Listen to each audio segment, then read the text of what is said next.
Hey, Steve Saretsky here. Welcome back to the show. Quite a bit to touch on this week. We've got some updates from the Vancouver housing market. We've got some updates in the GTA. We've got some updates on the pre-construction space that I've been following quite closely, as well as some important policy changes that are going to impact the real estate landscape here moving forward. An update on what's happening in the bond market, mortgage rates, etc. So lots to unpack this week.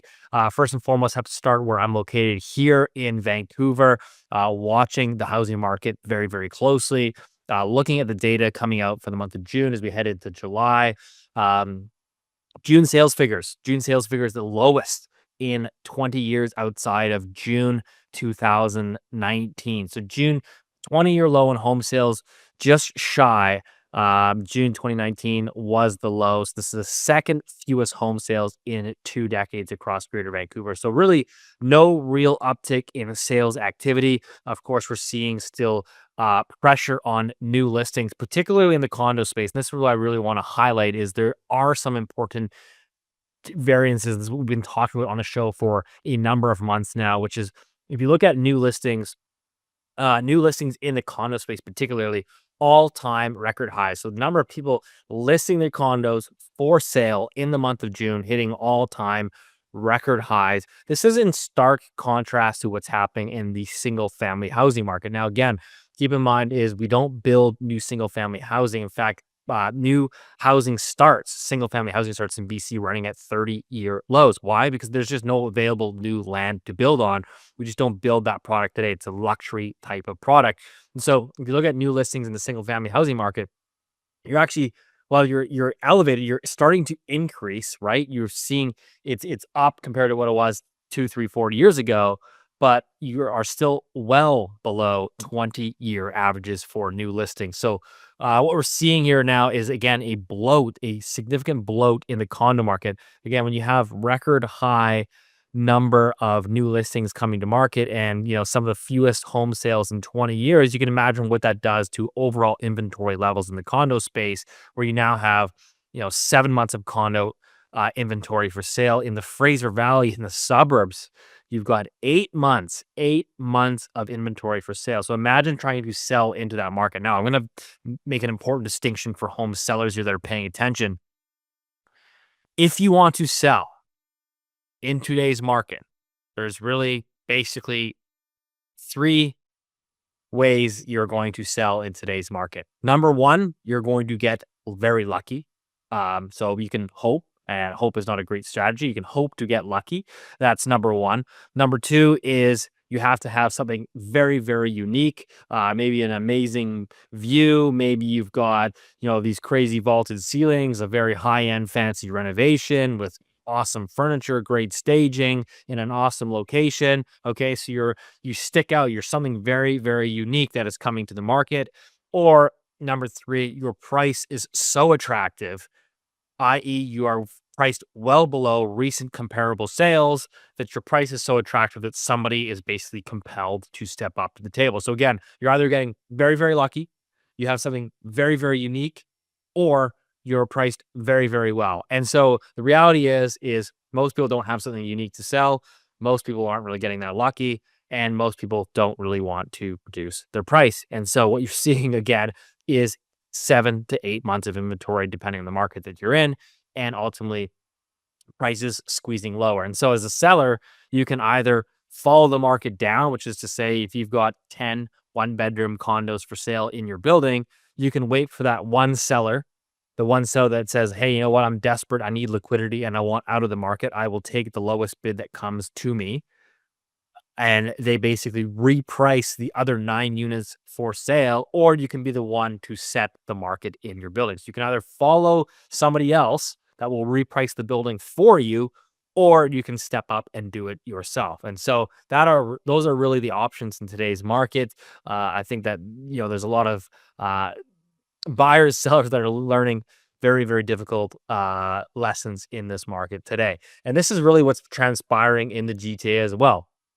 You look at GTA, it tends to follow Greater Vancouver. It's going through a steeper correction than we are here in Vancouver, but you have all-time record high number of inventory listings that are available on the MLS at all-time record highs. Okay, so you've got downwards pressure on prices, all-time record highs. This doesn't include all of the new construction stuff that is sitting on developer balance sheets, unsold. Again, remember, most developers don't list new condos on the MLS. If you're a developer and you've got a high-rise building, you've got 50 units left over for sale, you're not going to put 50 units on the MLS and flood the market, flood the inventory. What you're going to do is you might have 50 units, you might put one or two on the MLS to say, hey, listen, we have excess units here left over, come and buy them. But the other 48 will remain off market and you have to call and go to the developer's presentation center. So there's sort of a shadow inventory market as well, and that is in the pre-construction development side, as these projects basically complete and developers typically have some unsold inventory remaining. So that is kind of what's transpiring in the condo market. And this is ultimately, keep in mind what I've just said. I said there's 7 to 8 months of inventory for sale in the greater Vancouver housing market. You've got all-time record high number of inventory for sale in the GTA market. And so think about it as a developer now, you're now competing against that inventory level.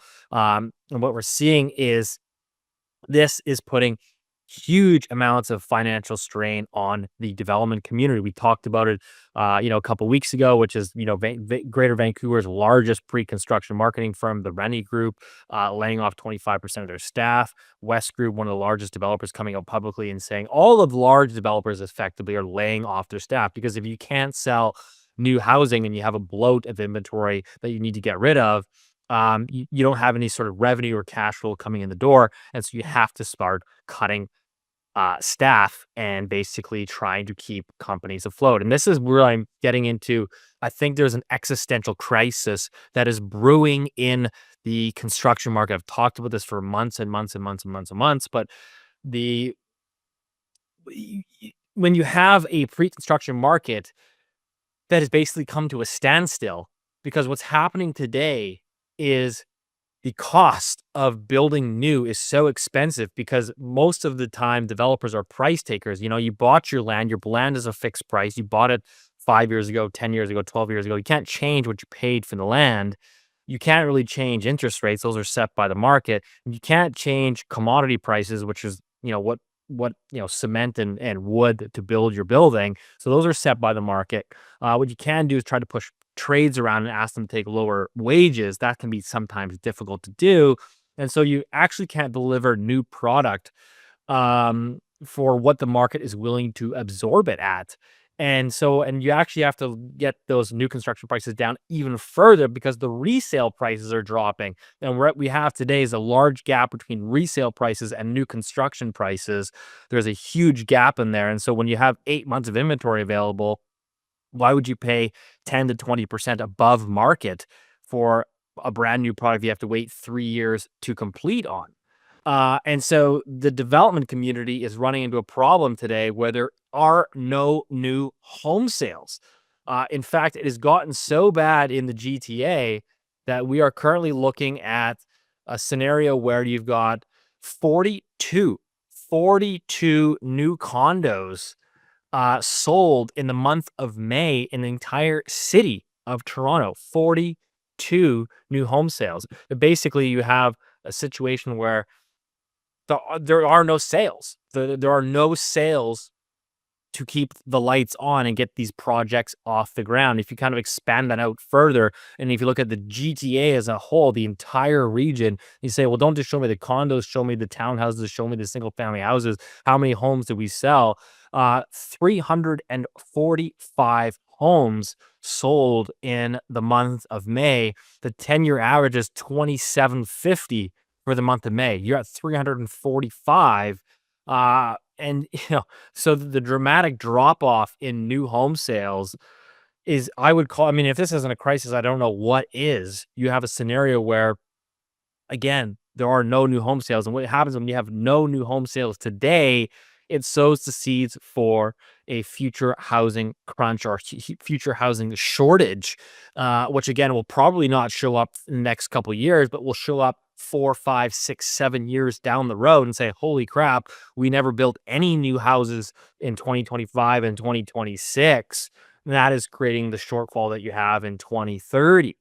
And so I think that's the likeliest scenario to play out. In fact, if you look at the 12-month rolling average of housing starts, you can clearly see where this is going. And this is only going to get worse because the housing starts data lags. In fact, it lags by about 1 to 2 years. And so housing starts, as I've talked about many, many times, are going to roll off a cliff, and they are in the process of rolling off a cliff. And this is leading to the development community now getting very, very desperate, which is to say that they are now lobbying, at least here in Vancouver, we have the developer lobbyist group, Urban Development Institute, UDI, come out and saying we need to remove the foreign buyer ban on new construction homes. We need to bring capital in from outside of Canada. We need to bring foreign capital into the country to buy these pre-sales, which will allow the developments to finance these projects, right? Again, remember, to build a new condo building, the banks want to see you sell 60% of the units. And if you have no capital domestically here in Canada that is willing to buy these units, they are asking the government to ease the foreign buyer ban, open up to international markets to bring that capital in to fund the construction of these new projects. And so I don't think that's a very politically popular strategy. And I think it's highly unlikely, at least in the near future, to be reversed. But at some point, the pain is going to be so severe, not just for developers, but for government balance sheets, which is to say, municipal governments collecting development charges, provincial governments that are also reliant on that property transfer tax revenue development charges that they charge as well to maintain critical infrastructure. You cannot have a scenario where one of your largest industries, which is home building, collapse. And that's exactly what it is. 42 condo sales in the entire city of Toronto. That is a collapse. In fact, Altus Group, which does all the research and tracks these home sales, says if this continues, if you continue to have a drought in new construction home sales, you're looking at, in the GTA region, if you're going to looking at 40,000 jobs evaporating over the next couple of years. 40,000. I mean, this is an entire industry basically just evaporates. And so I think it's going to be interesting to see how this plays out, because at some point, policymakers are going to flinch. They're going to have to try to find ways to restart this engine, because you cannot have a scenario where you're basically selling zero new homes in one of Canada's largest major metros. And again, Greater Vancouver is really not that far off of those numbers. It's pretty bad here. It's not as bad as the GTA, but the numbers are so bad that, again, you have an entire system that real estate has been your number one driver. So this is a massive cleansing. It's probably the cleansing that the Canadian economy ultimately needs to get through to get rid of that speculation, to get rid of that malinvestment that's been going into the real estate space that has been, directing capital away from productive investment.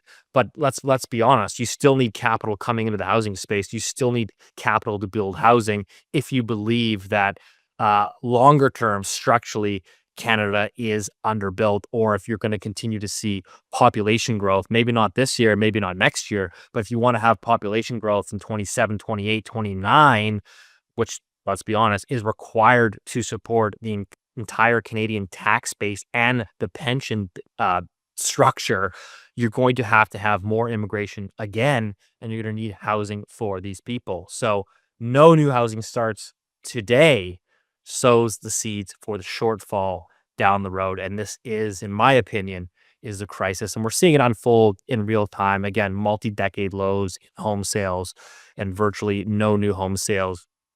That is going to bankrupt potentially an entire industry. So watching this very, very closely, I don't see, even if the Bank of Canada, for example, dropped rates 100 basis points tomorrow, it's hard to imagine that pre-construction space restarting and reigniting anytime soon. I think this is going to take years to recover, and it is basically a war of attrition amongst the most well-capitalized developers out there. So, as always, hope that helped. See you next week.